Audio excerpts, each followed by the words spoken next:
Philips model එකේ TV එකක්. ඉතින් මේ ටීවී එකේ ප්‍රශ්නේ මෙන්න මේ විදිහට තමයි තියෙන්නේ. ටීවී එක සම්පූර්ණයෙන්ම සුදු වෙලා තියෙන්නේ. OSD කිසිම දෙයක් පේන්නේ නැහැ. රූප මුකුත් පේන්නේ නැහැ.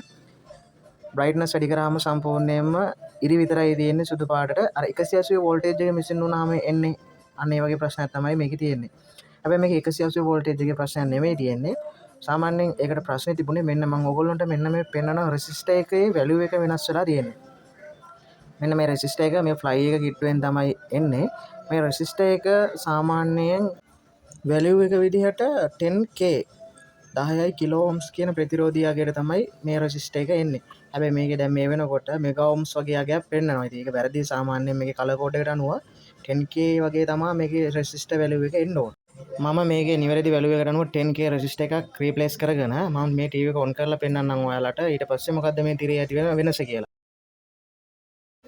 දැන් බලන්නකො ටීවී එක සාමාන්‍ය තත්ත්වයේ වැඩ කරනවා. ඉතින් කිසිම ප්‍රශ්නයක් නැතුව ටීවී එකේ නිවැරදි විදිහට තිරේ දැන් වැඩ කරනවා. ඉතින් මේ රෙසිස්ටර් එක මම ඕගොල්ලොන්ට මේ වීඩියෝ එක අතරතුර රවුමට මේ රෙසිස්ටර් එක තියෙන ස්ථානේ මම දාලා තියෙනවා. දන්න කට්ටිය කමෙන්ට් කරලා යන්නේ මොකද්ද කියලා.